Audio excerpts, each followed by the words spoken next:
Hey guys, Craig here again, and another bit of a channel update. Happy Christmas and all that sort of stuff to all my subscribers and everybody that knows me. So, Christmas is gone.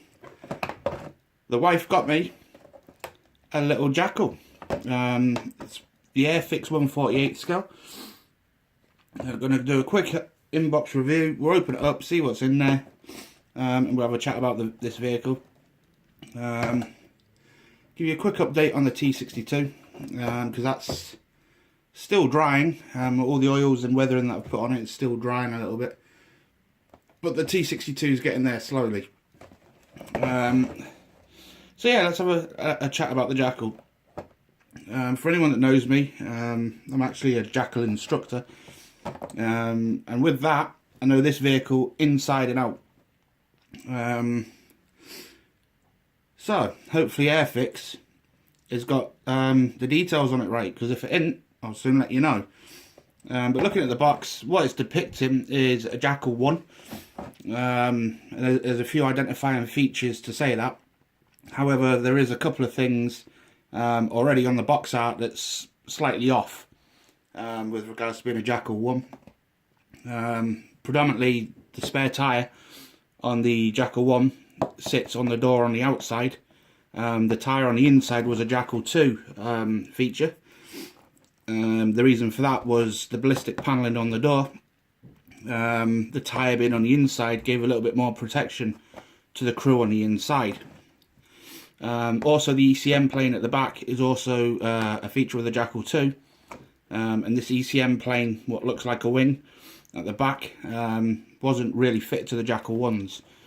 Another feature of the Jackal 1 that is the instant identifier as it being a 1 is the slew ring at the top with the GMG and the 50 cal mount. That's in line with the ROPS, the rollover protection system, which is the bars. Okay, the Jackal 2, this whole slew ring was raised up and pushed forward slightly. The two reasons for that being raised and moved forward. One, when the 50 cal was being fired, what was basically happening was the recoil and the sound coming off of the weapon firing was deafening the driver and the commander. So by raising it up, the actual shock wave from the weapon firing was going over their heads instead of through it, which is why the slew ring got raised a considerable height above the ROPS. The reason it got moved forward was there was an accident that happened out in theatre out in Afghanistan, where the gunner had accidentally lent the weapon forward and accidentally fired a negligent discharge, and the 50 cal round went straight through the cab and come out the front of the vehicle. So the reason for this being moved forward is that when the weapon's pointing down, if there was another ND, the round went over the vehicle rather than through the dashboard. There is a couple of inaccuracies with the box art already, but let's have a look inside and see how it actually looks in plastic. So opening the box, as you can see, I ain't even taken it out of the bags, just for a change, so we'll open that in a minute. We'll come to the actual plastic shortly. So you get the Airfix Club subscription bit of paper. You get the decals. Looking at the decals, yeah, they look alright. It's got a prominent feature in the Jackals is it's got two speedos, so they've got that, captured that quite well. They've actually got the onboard computer screen, which sits to the right hand side of the driver, and that little computer tells you everything about the vehicle. What else is on here? It's just basic markings. It's got the little markers for the antennas for the Bowman system that's mounted into it, basically telling you that you keep away from it when it's transmitting or it's going to electrocute you. and all the warning stuff is there, number plates there. Looks okay from a sticker point of view. Sticker, decal. So the instructions basically tells you a little bit about the vehicle. Developed by Supercat at their facility in Devon. The Jackal, or MWMIC, which is Weapons Mounted Installation Kit, which is the actual slew ring and everything that's on the vehicle. Its primary role is one of a deep battlefield reconnaissance, as well as a rapid assault and convoy protection. In all of these roles, good mobility and visibility are paramount. It is in these areas that the Jackal excels. Designed to replace the Land Rover based WMIC, the Jackal can carry a much larger range of equipment, as well as having an increased fuel load, thus enabling it to travel much further, supporting itself and its crew for distances of up to 500 miles. Powered by a 6.7 litre Cummins diesel engine, the Jackal has immense torque and power. A lot of that is true. Yes, it's got a 500 mile radius. Yes, it's got a 6.7 litre Cummins in it on the Jackal 1. They're Euro 4 engines, but they're not true Euro 4 because they don't need AdBlue to run. Yeah, it's got a lot of torque and it's got a lot of power. I'll agree with that. The power is just shy of 400 horsepower in a vehicle that weighs 7.5 tonne. What else does it say? Enabling it to cross obstacles and extricate itself from difficult situations. The Jackal can be fitted with either a 50 cal heavy machine gun or a 40mm grenade launcher, with a general purpose machine gun as a supporting weapon. Yep, that's true. This results in a highly mobile platform able to pack a serious punch. It's in extensive use in Afghan, where it has proved to be a very useful machine. Speed 80 mile an hour on road, 49 off-road. Not strictly true. It goes quicker than that. It certainly does more than 50 mile an hour cross country as well. It's saying it's 6.7 tons. Well, a Jackal 1 is when it's empty without nothing in it, i.e. no ammo, no weapons and that mounted. Length, width and armament. Yeah. So the instructions seem to be there or thereabouts. So on the front then, looking at the first pages, let's have a look at how this thing is constructed. So we've got the front suspension with the torsion bars. It's got the airbags moulded into the side, which is pretty good, because on the Jackals these airbags push in and push out, and that lifts the vehicle up or down for its road settings or off-road settings. It's got all the drive shafts and everything in step 3, upper wishbones in step 4. Quite a simple wheel construction, the outer tyre and the inner to attach it to the vehicle. The belly plate at the bottom there in step 6. It's just showing you how to line up the wheel and the tyre so they fit in that bottom right hand corner.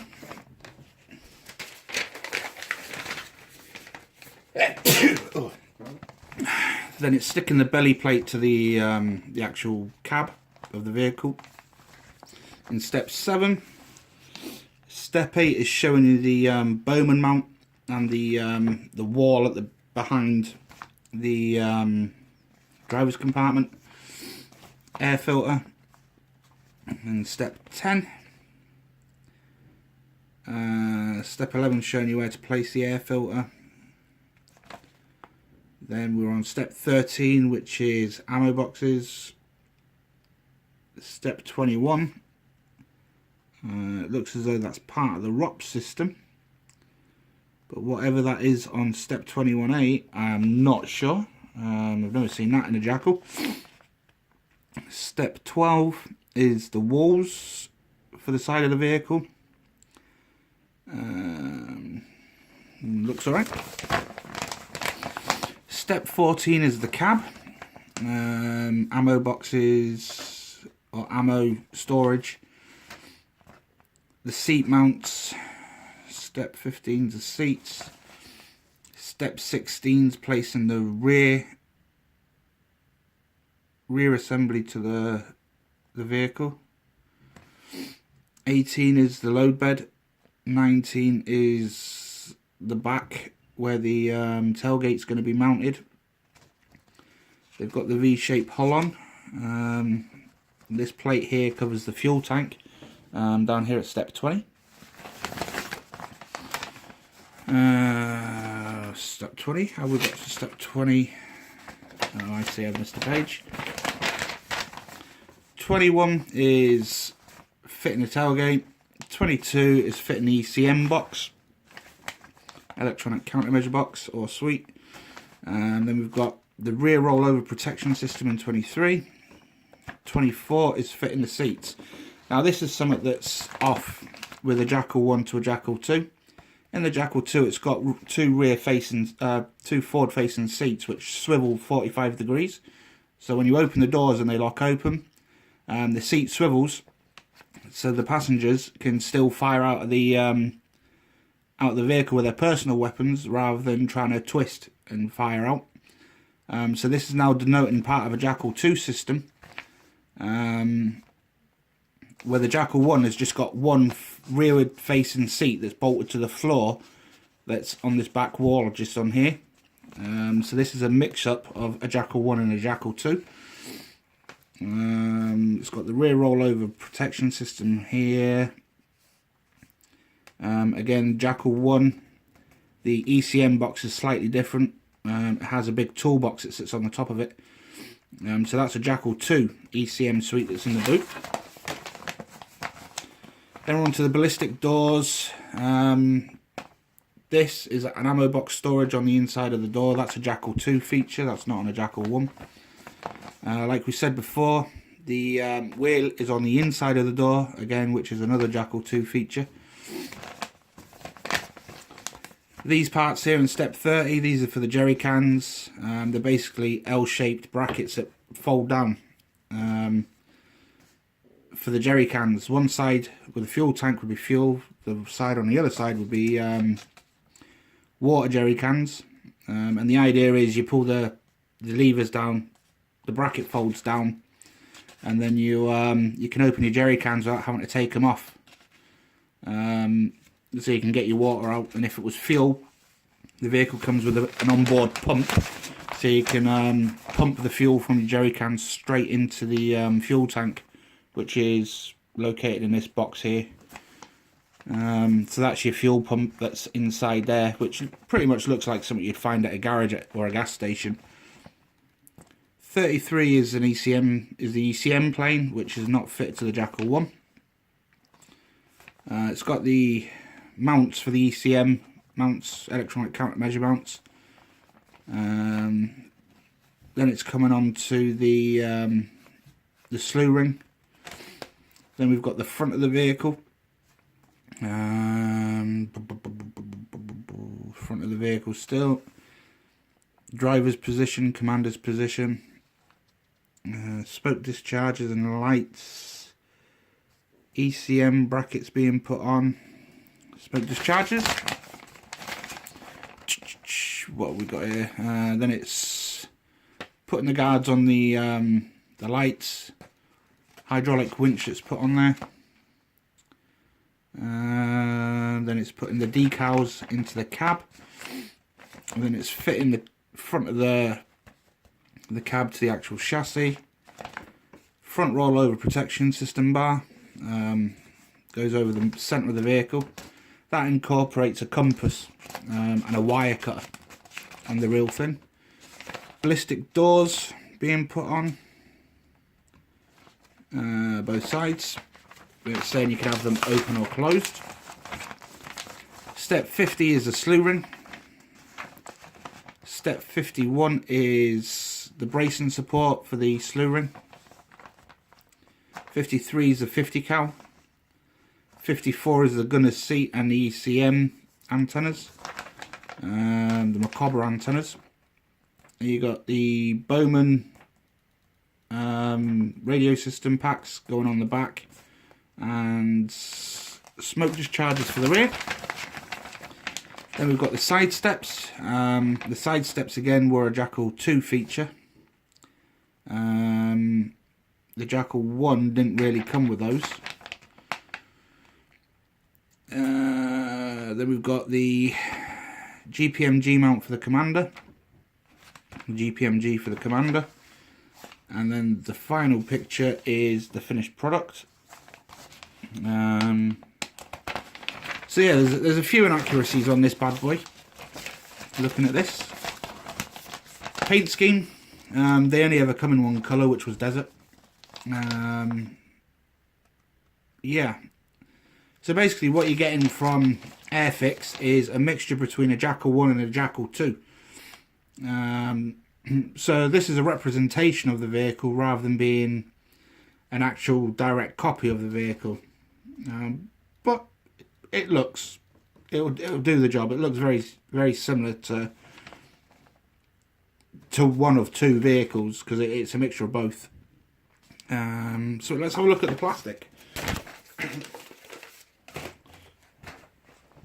Right. So let's take the plastic out of the bag.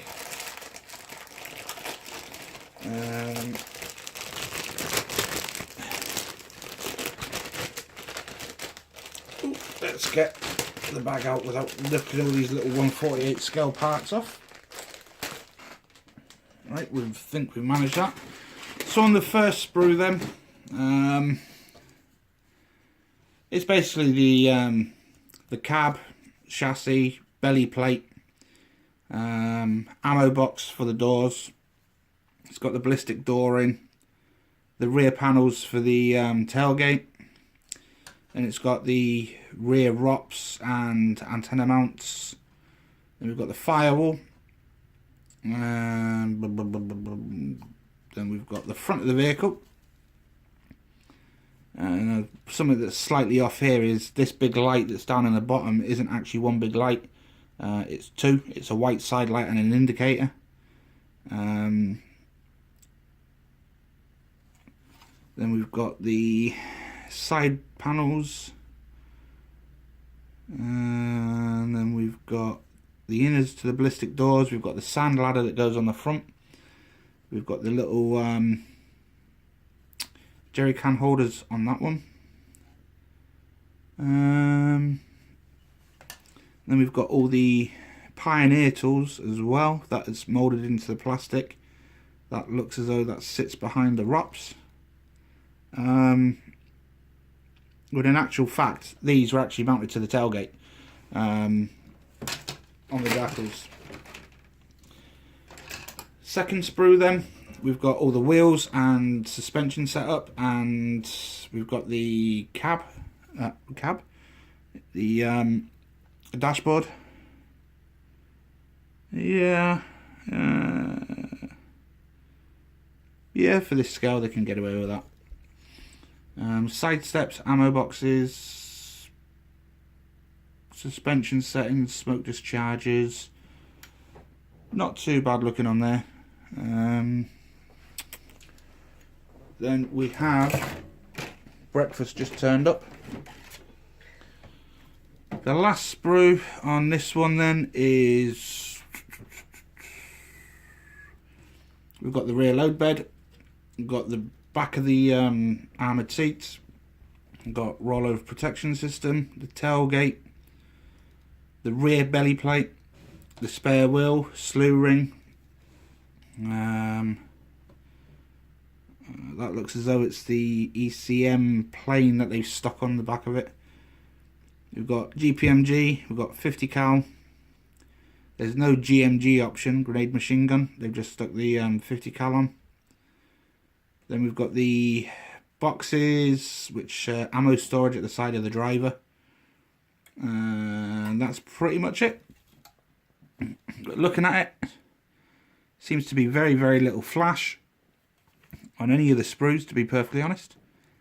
So yeah, we'll get that built up and paint it up and see what it looks like when it's done. So Airfix, you've got a little bit of studying to do because it's slightly off. And I can show you the pictures of the real thing, so you know that I'm not waffling your crap. Oh, we've got all that upside down. Let's put that together. So yeah, that's the Operation Herrick Afghanistan 148 Super Cat Jackal 1, 2 and whatever else it's mixed in with. We'll do a little bit of a build log on that. We'll see how it goes together.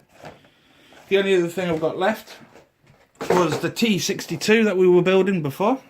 It's now in paint. It's been slightly weathered. It's got a couple of filters on there already.